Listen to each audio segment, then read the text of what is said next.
Professor नाम का एक साइंटिस्ट इस दुनिया पर राज करना चाहता था। वो आए दिन अपनी लैब में नित नए एक्सपेरिमेंट करता था। एक दिन प्रोफेसर का एक साइंटिस्ट दोस्त उसके पास आता है और कहता है, मैंने सुना है तुम इस लैब में एक एडवांस रोबोट बनाने वाले हो।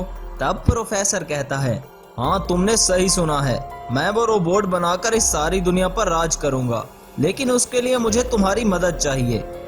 तब प्रोफेसर का दोस्त अर्जुन कहता है, ठीक है दोस्त, मैं तुम्हारे साथ हूँ। पास ही के एक गांव में कृष्णा नाम का एक लड़का रहता था। उसमें बचपन से ही कुछ शक्तियां थीं, लेकिन कृष्णा की शक्तियों के बारे में कोई नहीं जानता था। कृष्णा अपनी दादी के साथ रहता था।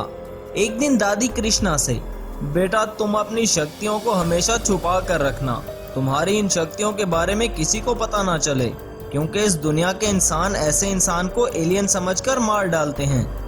तब कृष्णा कहता है, लेकिन दादी मैं अपनी इन शक्तियों से लोगों की मदद करूंगा, वरना मेरी इन शक्तियों का क्या फायदा अगर मैं किसी की मदद ही ना कर पाऊं। तब कृष्णा की दादी कहती है, ठीक है बेटा, तुम अपनी शक्तियों से लोगों की मदद करो, लेकिन तुम्हें मेरी एक बात माननी होगी। बेटा तुम्हें अपनी पहचान सब लोगों से छुपानी होगी, किसी को ये पता ना चले कि तुम वो हो।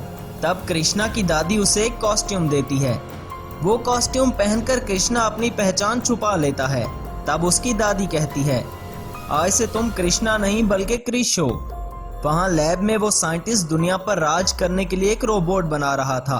तब अर्जुन लैब में आकर उसे कृष्णा के बारे में बताता है और कहता है, प्रोफेसर क्रिश तुम्हारे लिए खतरा बन सकता है, मैंने फ्यूचर में जाकर देखा है। इस क्रिश के होते हुए तुम इस धरती पर राज नहीं कर सकते। तब प्रोफेसर कहता है, हाँ तुम ठीक कह रहे हो, अब हमें सबसे पहले इस क्रिश को खत्म करना होगा, बस हमारा ये रोबोट एक बार तैयार हो जाए। तब वो दोनों मिलकर उस रोबोट को बनाने लगते हैं।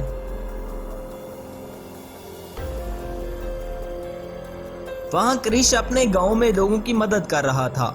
एक दिन एक बच्चा ट्रैक्टर के नीचे आने ही वाला था। तब वहाँ क्रिश आकर उस बच्चे की जान बचा लेता है। सभी गांव वाले क्रिश क्रिश कहने लगते हैं। अब क्रिश सबके लिए एक मसीहा बन चुका था। इधर प्रोफेसर का रोबोट भी तैयार हो चुका था। अब प्रोफेसर रोबोट को लेकर उस गांव में आता है जहां पर क्रिश रहता था।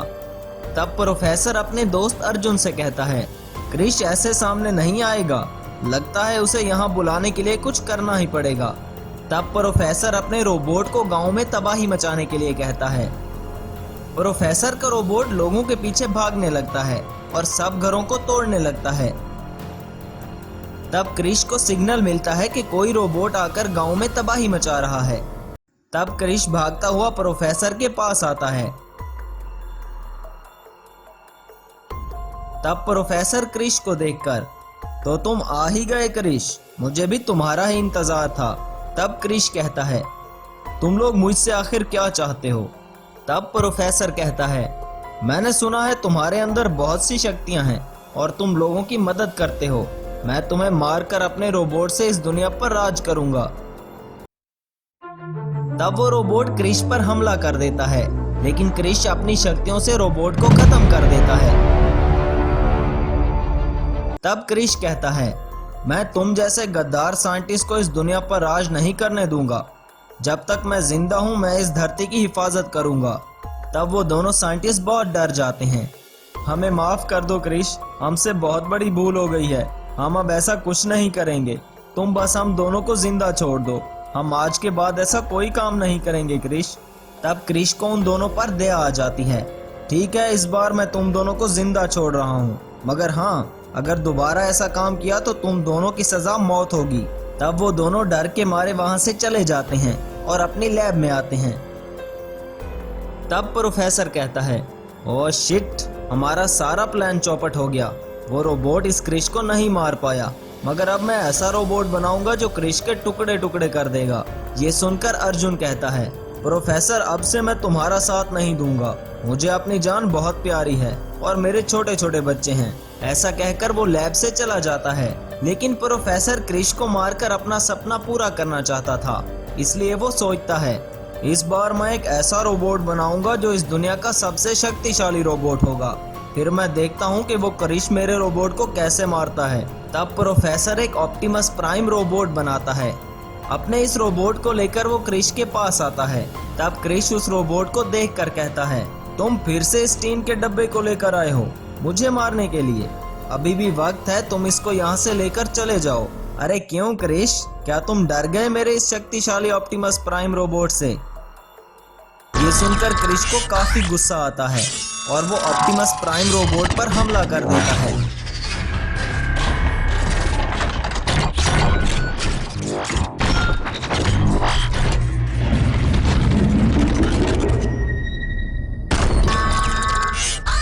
क्रिश मैजिकल ट्रांसफार्मर रोबोट को खत्म कर देता है और प्रोफेसर को भी मार डालता है। एक गांव में दो दोस्त रहते थे। एक का नाम करण था और दूसरे का नाम अर्जुन था। वो दोनों शहर से मैकेनिकल इंजीनियरिंग की पढ़ाई करके गांव वापस आए थे। उन दोनों ने मिलकर एक मैजिकल सुपर बाइक रोबोट बनाया था, लेकिन अभी तक उन दोनों को कोई नौकरी नहीं मिली थी। तब करण अर्जुन से, अरे यार, हमने इतनी पढ़ाई की है लेकिन अभी तक कोई जॉब नहीं मिल रही। अब हम आगे की जिंदगी कैसे गुजारेंगे? हमने जो पढ़ाई की है वो कभी जाया नहीं होगी। कुछ ना कुछ काम ढूंढ लेंगे जो हमारे लेवल का होगा। यार, मुझे एक आइडिया आया है। क्यों ना हम अपने इस सुपर बाइक रोबोट को अपग्रेड करके आर्मी को दे दें। इससे हमारे देश की आर्मी और भी शक्तिशाली हो जाएगी। अरे वाह यार, ये तो कमाल का आइडिया है। हम आज से ही अपने सुपर बाइक रोबोट को अपग्रेड करना शुरू कर देते हैं। चलो अब गैराज में चलते हैं। अर्जुन के पापा का गांव में एक गैराज था।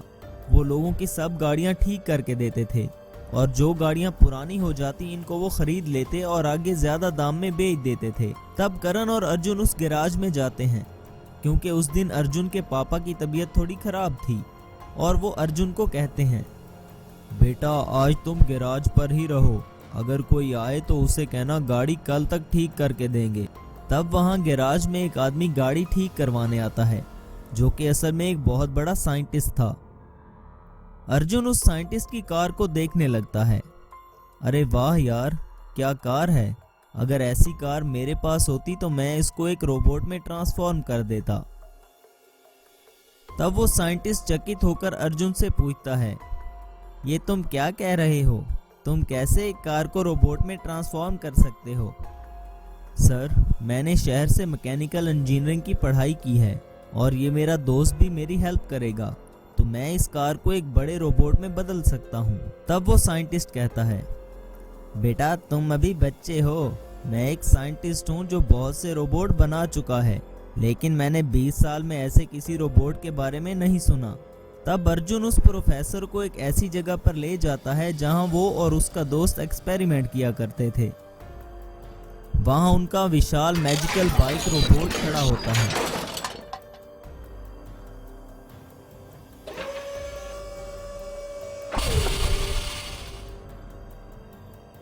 रोबोट को देखकर प्रोफेसर चौंक जाता है और दिल ही दिल में सोचता है, बाप रे, आज तक मैंने ऐसा विशाल रोबोट नहीं बनाया जिंदगी में और ना ही कभी ऐसा शानदार रोबोट देखा है। तब करण साइंटिस्ट को उस रोबोट के बारे में बताता है। सर, ये रोबोट किसी भी वक्त बाइक में बदल जाता है। इस रोबोट में मैंने एक ऐसा सेंसर रखा है, जब ये खतरा महसूस करता है तो खुद ही बाइक से रोबोट में बदल जाता है। अगर आप इस पर एनिमी टारगेट लगा देते हैं तो ये इसे तब तक नहीं छोड़ता जब तक उसे खत्म ना कर दे। क्या तुम मुझे ये रोबोट दे सकते हो? मैं तुम्हें और तुम्हारे दोस्त को 1 करोड़ रुपए दूंगा। तब अर्जुन कहता है, सर, ये रोबोट मैंने और मेरे दोस्त ने हमारी आर्मी के लिए बनाया है। अगर आप हमें 10 करोड़ भी दे दो तो हम फिर भी ये रोबोट किसी प्राइवेट इंसान के हवाले नहीं करेंगे। तब वो साइंटिस्ट, अच्छा तो क्या तुम वो बात भूल गए? तुमने मुझसे कहा था कि तुम मेरी इस कार को रोबोट में बदल दोगे। अगर तुम ऐसा कर देते हो तो मैं तुम्हें 2 करोड़ देने को अभी तैयार हूँ। तब अर्जुन अपने दोस्त को साइड पर ले जाता है और कहता है, देखो करण, मैंने कहा था ना कि जॉब ही सब कुछ नहीं होती। आज देखो हम दोनों को इतने पैसे मिल रहे हैं जितना हम दोनों सारी जिंदगी भी ना कमा पाते। तुम ये डील कर लो मेरे दोस्त, हमारी जिंदगी बदल जाएगी। हमें तुम्हारी डील मंजूर है, लेकिन हमारी एक शर्त है, तुम कभी इस रोबोट का गलत इस्तेमाल नहीं करोगे। तब वो साइंटिस्ट कहता है, अरे तुम फिक्र ही मत करो, मैं बस अपनी साइंटिफिक लैब में काम करने के लिए ही ये रोबोट ले रहा हूँ। तब वो साइंटिस्ट इन्हें पैसे देता है और वो दोनों सुपर कार पर काम करना शुरू कर देते हैं।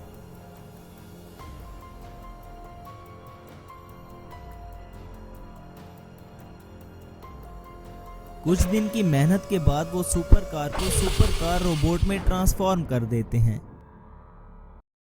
तब वो साइंटिस्ट उस रोबोट को अपने साथ लेकर जाता है।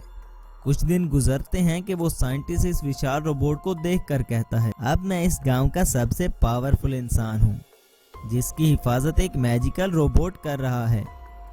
अब मुझे इन गरीब लोगों को अपनी पावर दिखानी होगी, फिर सब मुझसे डरेंगे और मुझे अपने गांव का सरपंच बना देंगे। फिर मेरा ही राज होगा इस गांव पर। इन दोनों करण और अर्जुन को अपने सुपर बाइक रोबोट पर बहुत घमंड है। इसी रोबोट की वजह से ही वो दोनों अकड़ कर चलते हैं। गांव पर राज करने के लिए सुपर बाइक रोबोट का खात्मा बहुत जरूरी है। अगले दिन करण अर्जुन अपने रोबोट के साथ आ रहे थे कि तभी दीपक अपने सुपर कार रोबोट को लेकर उनके सामने आ जाता है और कहता है, क्यों रे पपलू टपलू, बड़ा घमंड है तुम्हें अपने बाइक रोबोट का। आज मैं तुम्हारे रोबोट का सत्यानाश कर दूंगा और फिर इस गांव का मालिक मैं हूँगा। अगर जिंदा रहना चाहते हो तो ये बाइक रोबोट भी मुझे दे दो और मेरे गुलाम बन जाओ, वरना अभी तुम्हारी खैर नहीं। ये मत भूलो दीपक, ये सुपर कार रोबोट भी हम दोनों ने ही बनाया है। अरे मैं भी एक साइंटिस्ट हूँ, कोई ऐरा गैरा नहीं हूँ। मुझे अपने रोबोट की पावर का अच्छी तरह पता है। तुम्हारा बाइक रोबोट 1 मिनट भी नहीं टिक पाएगा मेरे रोबोट के सामने। तब दीपक का robot magical super bike robot पर हमला कर देता है।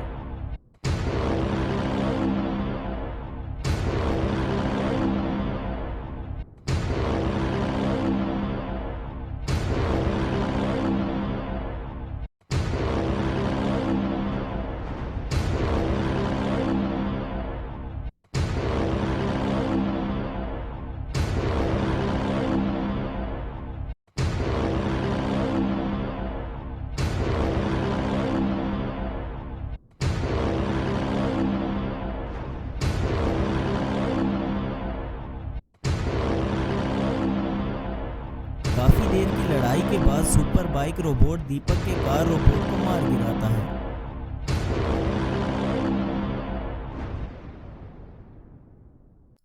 तब दीपक करण अर्जुन से, मुझे माफ कर दो दोस्त, गांव का मालिक बनने की लालच में मैं अंधा हो गया था।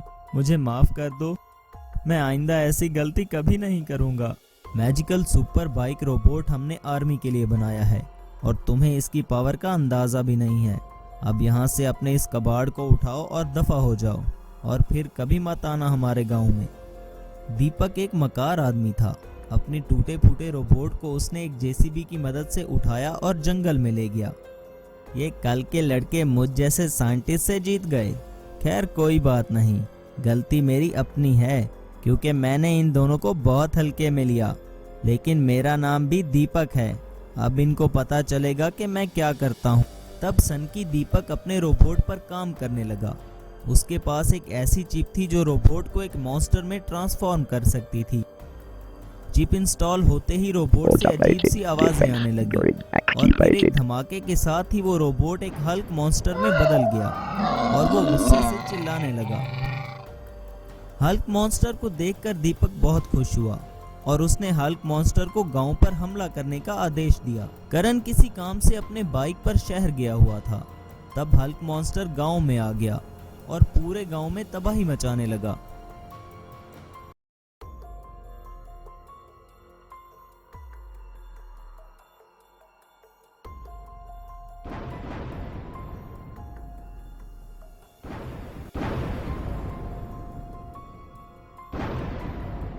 गांव के सभी लोग डर के मारे इधर उधर भागने लगे। अब अर्जुन ने शहर के मेयर को कॉल करके आर्मी को हल्क मॉन्स्टर मारने के लिए वहां पर बुलाया। आर्मी अपने टैंक और हेलीकॉप्टर लेकर हल्क मॉन्स्टर को मारने आ गई, लेकिन उनकी गोलेबारी का हल्क मॉन्स्टर पर कोई असर नहीं हुआ।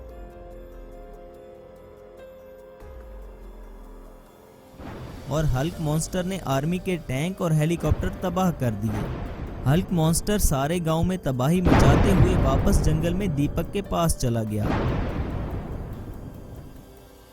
इतने में करण अपनी बाइक पर गांव वापस आ गया। अर्जुन ने उसे सारी बात बताई। उस सन की दीपक के हल्क मॉन्स्टर ने हमारे पूरे गांव को तबाह कर दिया है। अगर हमने इसे ना रोका तो वो पूरे देश में तबाही मचा देगा। हमारे सुपर बाइक रोबोट के होते हुए दीपक ऐसा कभी नहीं कर सकेगा। तुम फिक्र मत करो, हम अभी जंगल जाकर उस हल्क मॉन्स्टर का शिकार करते हैं। करण और अर्जुन अपनी बाइक पर जंगल में हल्क मॉन्स्टर का शिकार करने आए। उन दोनों को जंगल में देखकर हल्क मॉन्स्टर गुस्से से चिल्लाने लगा। तब मैजिकल सुपर बाइक रोबोट में बदल गई और उसने हल्क मॉन्स्टर पर हमला कर दिया।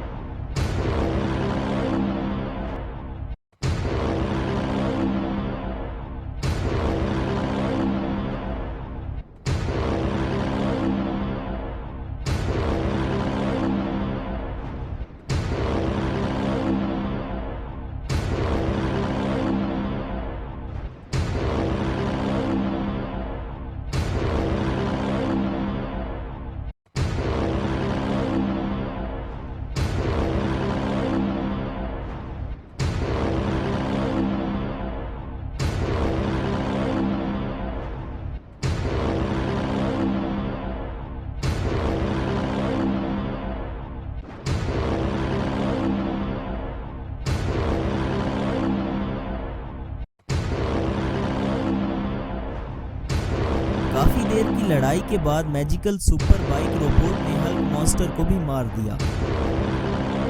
अर्जुन ने दीपक को पुलिस के हवाले कर दिया और उसकी सारी प्रॉपर्टी बेचकर गांव वालों के नुकसान की भरपाई कर दी। Magical titan monster robot super car robot. एक दिन दो दोस्त एक कार पे एक जंगल से गुजर रहे थे। जंगल का रास्ता बहुत सुनसान था। वो थोड़ी ही दूर जाते हैं कि अचानक उनकी गाड़ी खराब हो जाती है। उन दोनों में से एक बहुत बहादुर था। वो अपने दोस्त से, अरे तुम घबरा क्यों रहे हो, मैं हूं ना तुम्हारे साथ, अभी हम गाड़ी ठीक करते हैं फिर अपने गांव चले जाएंगे। वो अपने डरे हुए दोस्त को हिम्मत देता है, लेकिन वो जगह वाकई बहुत खतरनाक होती है। वहां पर बड़े बड़े पेड़ होते हैं। वो दोनों दोस्त अपनी कार ठीक कर रहे होते हैं कि अचानक उस जंगल से एक अजीब सी आवाज आती है और वो दोनों डरकर इधर उधर देखने लगते हैं। तब संदीप राजीव से, मैंने सुना है इन जंगलों में बड़े बड़े राक्षस होते हैं और वो बहुत खूंखार होते हैं। अरे नहीं दोस्त, ये तुम्हारा वहम होगा, जंगल से ऐसी आवाजें आती ही रहती हैं। देखो तुम इतने भी बहादुर मत बनो, जान से प्यारा और कुछ भी नहीं होता। तुमने अभी सुना ना कि कितनी खौफनाक आवाजें आ रही हैं, हमें जल्दी से यहाँ से जाना चाहिए। तब राजीव, मैं अपनी कार को इस तरह रास्ते पर छोड़कर नहीं जा सकता, ये मुझे अपनी जान से भी ज्यादा प्यारी है। तुम्हें याद है ना कि ये कार हम दोनों ने मिलकर ली थी, मुझे भी ये बहुत प्यारी है, हम इसे बाद में जेसीबी से ले जाएंगे। तब वहां पर एक बहुत विशाल टाइटन मॉन्स्टर आ जाता है।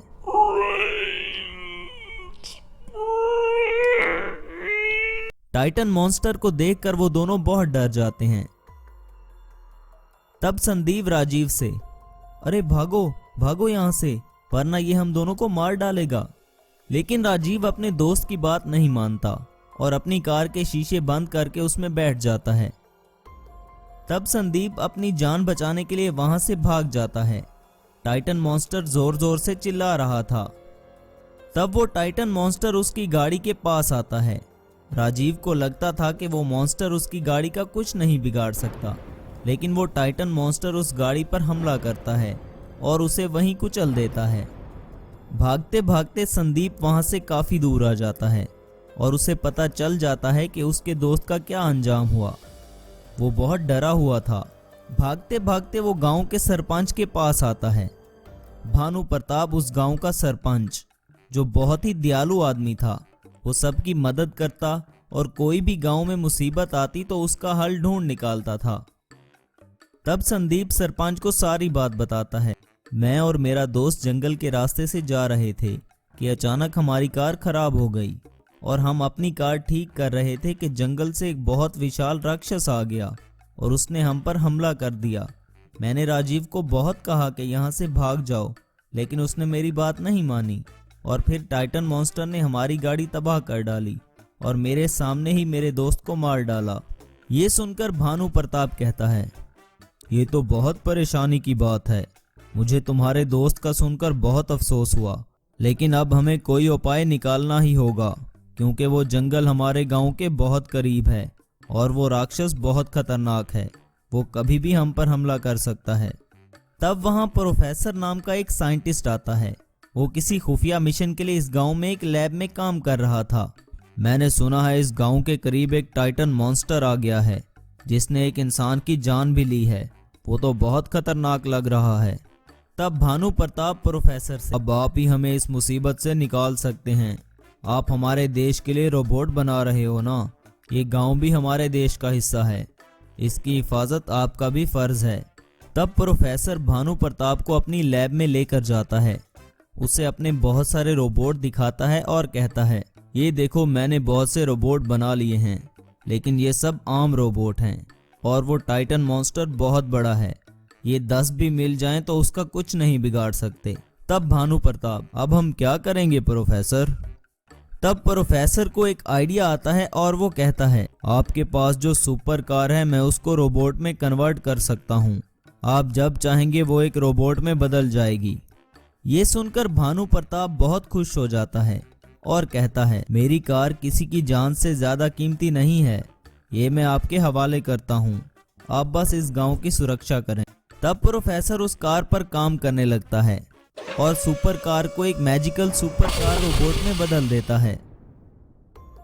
इधर गांव में वो टाइटन मॉन्स्टर आ जाता है और गांव में तबाही मचाने लगता है। सभी घरों को तोड़ने लगता है। गांव वाले सब डर के मारे भागने लगते हैं।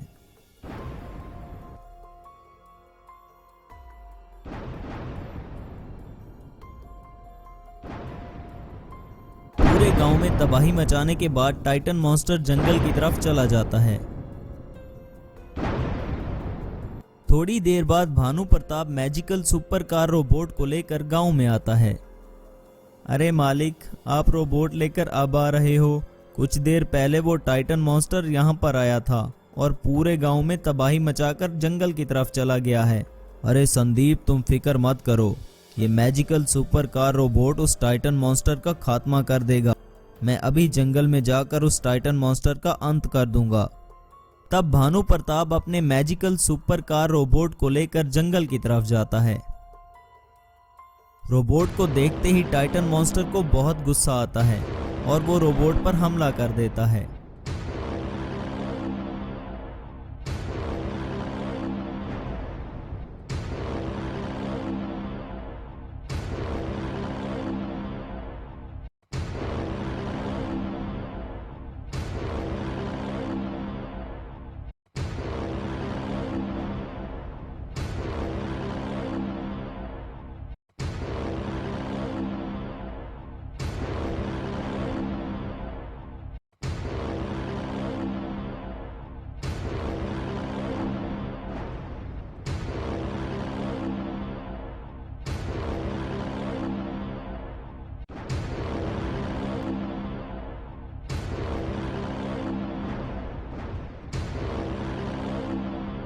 काफी देर की लड़ाई के बाद super car robot Titan monster को मार गिराती है।